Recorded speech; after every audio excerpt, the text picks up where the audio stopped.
नमस्कार दोस्तों, मैं विकास कुमार आप सभी का स्वागत करते हैं अपने YouTube चैनल सनराइज ऑफिशियल के ऊपर। आज मैं दोस्तों में स्टैटिक जीके के अंदर बहुत सारे इंपॉर्टेंट क्वेश्चन लेकर के आया हूँ। साइंस तो चला ही चला हुआ है, आज मैं फिर एडवांस क्वेश्चन जो इंपॉर्टेंट क्वेश्चन जो एग्जाम के अंदर बार बार पूछे जाएंगे, तो सबसे पहला क्वेश्चन है दोस्तों जो एग्जाम के अंदर यहाँ से पूछा जाएगा, ये क्वेश्चन आता है कि भारत के दक्षिण में कौन सी खाड़ी आती है।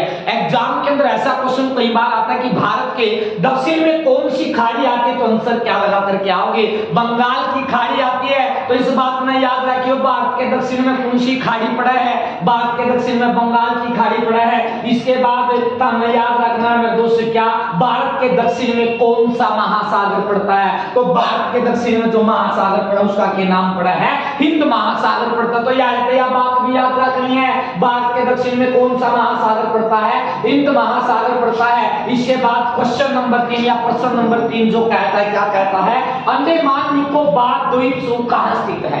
मतलब की बात आई है कि अंडमान और निकोबार है ना, यार सेल अफ्रीदी ने किसकी मृत्यु कर दी थी भाई? लॉर्ड मेयो की मृत्यु कर दी थी। ये द्वीप समूह कहां पर स्थित है? तो उत्तर के लगा पाओगे, बंगाल की खाड़ी में स्थित है। तो यह बात भी याद रखनी है, अंडमान निकोबार के द्वीप समूह कहां पर स्थित है, याद रखियो मैं तो कहां पर? बंगाल की खाड़ी के अंदर। इसके बाद क्वेश्चन नंबर 4 का कहता है कि भारत के मध्य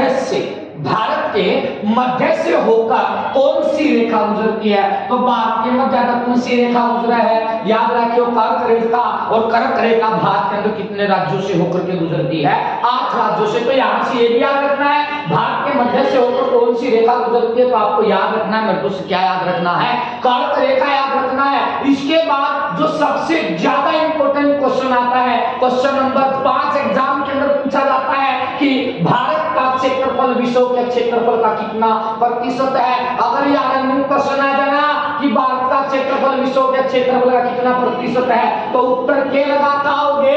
उत्तर लगाना है 2.42%। नूनी बेटा कितनी बार एग्जाम में पूछ लिया कि भारत का क्षेत्रफल विश्व के क्षेत्रफल का कितने प्रतिशत? उत्तर 2.42%। विश्व की कुल जनसंख्या का कितने प्रतिशत भारत में निवास करता है? तो यह बात रखियो, विश्व की कुल जनसंख्या का कितने प्रतिशत भारत में निवास करता है? तो याद के रखोगे 17% जो भाग है ना, वो जो प्रतिशत जो भाग होगा वो भारत के अंदर पाओगे। इसके बाद याद रखना है, भारत का मानक समय कहां से लिया गया है? जो भारत का मानक समय लिया गया है ना, तो इलाहाबाद के अंदर स्थान पड़ा, उस स्थान का नाम क्या पड़ा है? नैनी पड़ा है। तो इलाहाबाद के निकट नैनी नामक स्थान से लिया गया है। इसके बाद भारत का जो कुल क्षेत्रफल कितना पड़ता है? याद रखिए 32,87,263 वर्ग किलोमीटर पड़ता है। अगर आपको कोई भी क्वेश्चन पूछ ले कि भारत का क्षेत्रफल कितना पड़ता है, 32,87,263 वर्ग किलोमीटर पड़ता है। भूमध्य रेखा से भारत के दक्षिण की दूरी कितनी है? भूमध्य रेखा पर जाओगे ना, और भूमध्य रेखा पर लेकर दक्षिण की तरफ जाओगे, उसकी क्या पूछ रखी है? दूरी पूछ रखी है। उत्तर के लगा पाओगे 876 किलोमीटर याद लगाना है। इसके बाद क्वेश्चन नंबर 10 क्या कहता है? भारत की सकल सीमा की लंबाई कितनी होती है? 15,200 किलोमीटर होती है। पहला बात याद रखियो, भारत की सकल सीमा की जो लंबाई होती है वो कितनी होती है? 15,200 किलोमीटर होती है। इसके बाद क्वेश्चन नंबर 11 क्या कहता है? भारत के उत्तर से दक्षिण तक का विस्तार कितना है? एक बात आई है, भारत के उत्तर से दक्षिण तक का विस्तार कितना है? तो उत्तर के लगाता होगे 3214 किलोमीटर है। उत्तर से दक्षिण तक का विस्तार कितना है भाई? 3214 आया। भारत का पूर्व से पश्चिम तक का विस्तार कितना है? तो उत्तर से दक्षिण का तो कितना है भाई? 3214 आया था। और भारत से पूर्व से पश्चिम का कितना आता है? 2933 किलोमीटर आता है। इसके बाद क्वेश्चन नंबर 13 क्या कहता है? भारत के दक्षिणी छोर को क्या कहते हैं? मतलब के पूछा इसने नू पूछा है, भारत के दक्षिणी बिंदु को क्या कहते हैं? अगर ये क्वेश्चन एग्जाम आ जाओ है, भारत के दक्षिणी बिंदु को क्या कहते हैं, तो उत्तर के लगा पाओगे रे, इंदिरा पॉइंट लगा करना है। और ऐसे क्वेश्चन एग्जाम में आओगे। और दिवाली स्पेशल दिवाली का गिफ्ट मैंने था दिया है। अब 1 2 4 5 क्वेश्चन हमने या इतने मिलेंगे। इन चीजा ने पढ़कर जरूर जाइयो रे। लक्षद्वीप कहाँ स्थित है? तो लक्षद्वीप क्वेश्चन नंबर 14 क्या कहता है? लक्षद्वीप कहाँ पर स्थित है? ये इसका उत्तर के लगा पाओगे। ये लक्षद्वीप जो है ना, यो पड़ा है मैं 200 की तोड़ पड़ा है, अरब सागर में पड़ा है। इंदिरा पॉइंट देखो वो है भारत का दक्षिणतम बिंदु कौन सा था? इंदिरा पॉइंट का दूसरा नाम क्या है? पिगमिलियन पॉइंट के नाम का जाना है। तो इस बात में याद रखियो, भारत के दक्षिणी बिंदु का दूसरा के नाम पड़ा है पिगमिलियन पॉइंट पड़ा है। इतिहास का पिता ही थोड़े इंपोर्टेंट है, इसमें नून ही है। अब भूगोल क्या होंगे, सारी चीजें क्या होंगे। इतिहास का पिता किसे कहा गया है? इतिहास का पिता कहा जाता है हेरोडोटस को कहा गया। तो इस बात में याद रखिए, इतिहास का पिता किसने कहा गया? हेरोडोटस को। इसके बाद क्वेश्चन नंबर 17 क्या कहता है कि संस्कृत का पिता किसे कहा गया है? तो याद के रखोगे, जो संस्कृत का जो पिता है ना, वो किसको कहा गया है? पाणिनि ऋषि को कहा गया है। जो पाणिनि ऋषि था ना, इसने किताब लिखी थी, उस किताब का के नाम पड़ा है अर्थशास्त्र नामक किताब लिखा था। और इस अर्थशास्त्र नामक किताब को किस भाषा में लिखा था? संस्कृत भाषा के अंदर। किसने लिखा? पाणिनि ऋषि ने। इसी पाणिनि ऋषि के नाम पर हरियाणा के एक जिले का नाम पड़ा, उस जिले का नाम क्या पड़ा? हरियाणा का पानीपत जिला। इसके बाद एक क्वेश्चन आएगा, जो ये पाणिनि ऋषि जो था ना, जिसने पानीपत का नाम पाणिनि ऋषि के नाम पर पड़ा, अर्थशास्त्र की रचना इसने करी पाणिनि ऋषि ने संस्कृत भाषा में। यो पाणिनि इतना मशहूर है, तो ये किसके शासन काल में रहता था? तो यार इस बात में याद रखियो रे, जो पानीपत की स्थापना, पानीपत का नाम जिस ऋषि के नाम पर पड़ा ना, यो किसके शासन काल में रहा था? तो हमें इस बात को याद रखना है, पाणिनि ऋषि किसके शासन काल में रहता था? एक व्यक्ति था, नाम पढ़ता है पुष्यमित्र शुंग पढ़ता है। तो यार इस बात में याद रखियो, ये पाणिनि ऋषि पुष्यमित्र शुंग के शासन काल में रहता था। और इस पुष्यमित्र शुंग ने एक वंश की शुरुआत किया था। उस वंश का जो नाम पड़ता है, उस वंश का नाम पड़ता है मतलब क्या? शुंग वंश। आपके एग्जाम के अंदर ये क्वेश्चन भी आ सकता है कि शुंग वंश का संस्थापक कौन था? पुष्यमित्र शुंग था। इसके शासन काल में कौन रहता था? पाणिनि ऋषि रहता था। इसने किस किताब की रचना किया? अर्थशास्त्र की। किस भाषा में लिखा? संस्कृत भाषा के अंदर। और इसी के नाम पर हरियाणा के किस जिले का नाम पड़ा? पानीपत जिले का नाम पड़ा। इसके बाद क्वेश्चन नंबर 18 क्या कहता है? गणित का पिता जो कहा जाता है, किसको कहा जाता है? गणित का पिता कहा जाता है आर्किमिडीज को कहा जाता है। तो यार बात याद रखियो, गणित का पिता किसे कहा जाता है? आर्किमिडीज को। कंप्यूटर का पिता किसे कहा जाता है? चार्ल्स बेबेज को। तो इस बात में भी याद रख लियो, कंप्यूटर का पिता किसने कहेंगे? कंप्यूटर का बाबू कहेंगे चार्ल्स बेबेज को कहेंगे। कदे कोई बेबी लिख ले, बेबी ना लिख ले, बेबी में तो नुकसान खा जाओगे। बेबेज याद रखियो। अर्थशास्त्र का पिता किसे कहा जाता है? अर्थशास्त्र का पिता कहा जाता है एडम स्मिथ को कहा जाता है। इसके बाद क्वेश्चन नंबर 21 क्या कहता है कि जीव विज्ञान का पिता किसे कहा जाता है? जीव विज्ञान का जो पिता कहा जाता है ना, वो किसको कहा जाता है? अरस्तु को कहा जाता है। इसके बाद क्वेश्चन नंबर 22 क्या कहता है कि भूगोल का पिता किसे कहा जाता है? भूगोल का पिता भी अरस्तु को कहा जाता है। इसके बाद क्वेश्चन नंबर 23 क्या कहता है?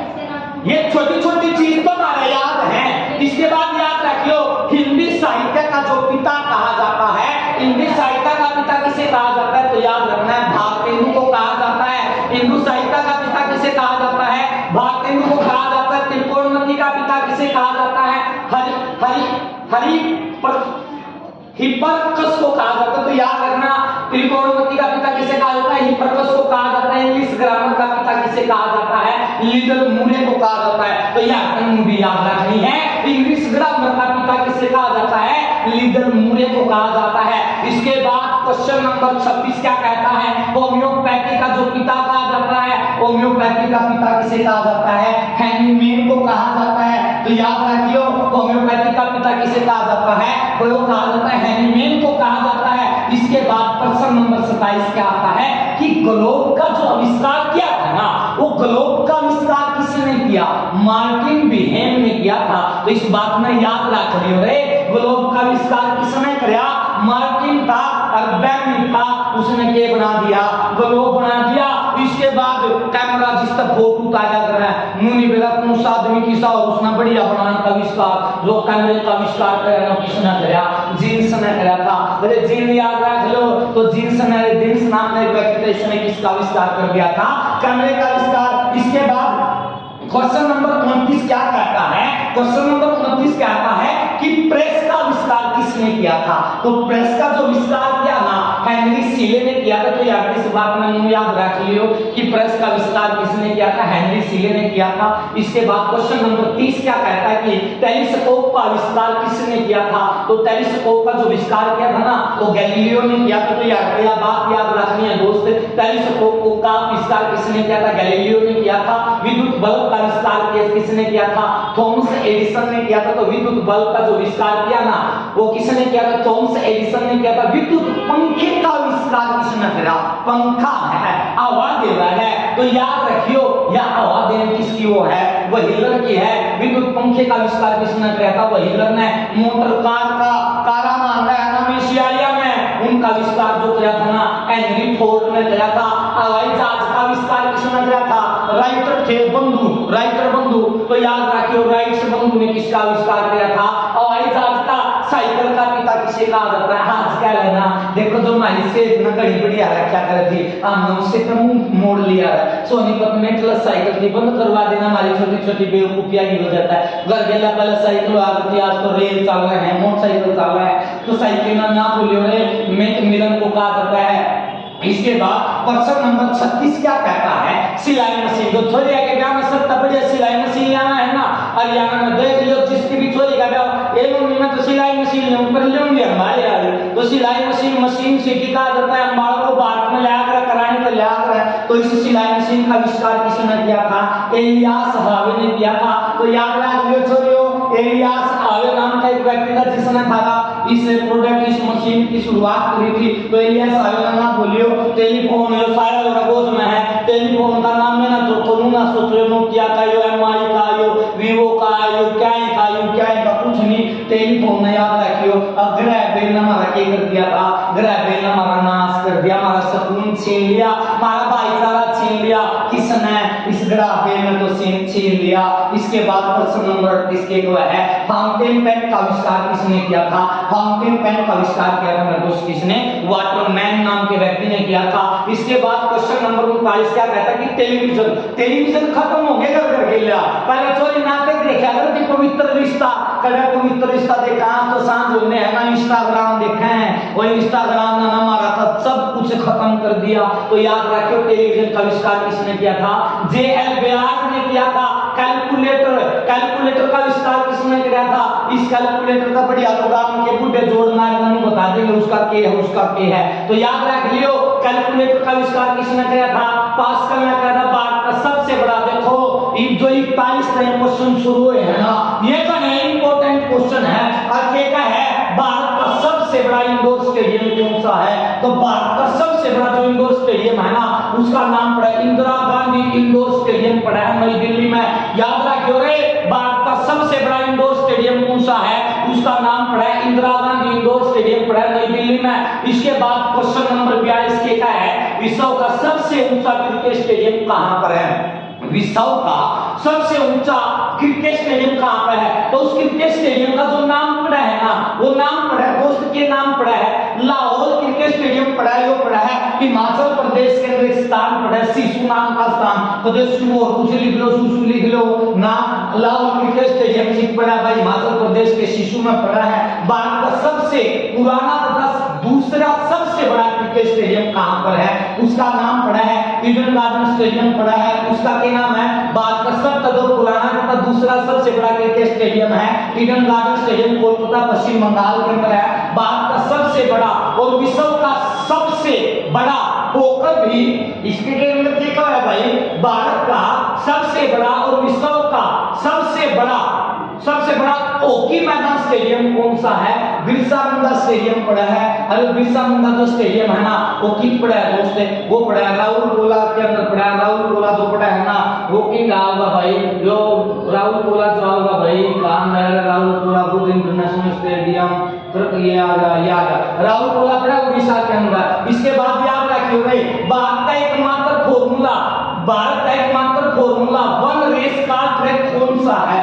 बुद्ध इंटरनेशनल सर्किट स्टेडियम पड़ा ग्रेटर नोएडा के अंदर, जो दिल्ली के अंदर ग्रेटर नोएडा के अंदर है, उसका क्या नाम है? भारत का एकमात्र फॉर्मूला वन रेस का ट्रैक कौन सा है? बुद्ध इंटरनेशनल सर्किट स्टेडियम पड़ा ग्रेटर नोएडा के अंदर। क्वेश्चन नंबर 46 क्या कहता है? भारत और विश्व का सबसे बड़ा क्रिकेट स्टेडियम कौन सा है?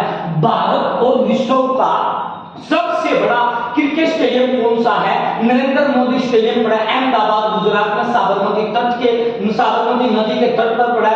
इसी साबरमती नदी के तट पर आश्रम भी है, गांधी आश्रम। महात्मा गांधी ने जो आश्रम बनाया था 25 मई 1915 के अंदर, वो भी है गुजरात में पड़ा, साबरमती नदी के किनारे पड़ा है। उसका पहला जो नाम था, उसे आश्रम को पहले हृदयाश्रम के नाम, हृदयकुंज आश्रम के नाम से जानते थे, फिर उसका नाम सत्याग्रह आश्रम दे दिया महात्मा गांधी ने, फिर उसका नाम उस नदी के किनारे साबरमती होने के बाद साबरमती आश्रम दे दिया गुजरात के अंदर। तो याद रख लियो, नरेंद्र मोदी स्टेडियम का पूरा नाम क्या है? पहले इस स्टेडियम का जो पहला नाम था ना, उसका नाम पड़ा सरदार वल्लभ भाई पटेल, जिस नाम का थे मोटेरा स्टेडियम। चींटी इसके बाद आ जाओ, कौन सा अमल किसमें पाया जाएगा? चींटी के डंक में कौन सा अमल पाया जाता है? चींटी देखी होगी, डंक मारने की देखी होगी, तो यूं सोच लियो मेथेनाइक अमल छोड़ेगी तो चींटी के डंक में कौन सा अमल पाया जाता है? मेथेनाइक अमल। नींबू में कौन सा है? सिट्रिक अमल पाया जाओ भाई, नींबू में कौन सा? सिट्रिक है। दही में कौन सा? लैक्टिक। खट्टे पदार्थ करते कि नहीं करते हैं? तो याद रखियो, लैक्टिक अम्ल के कारण टमाटर में कौन सा?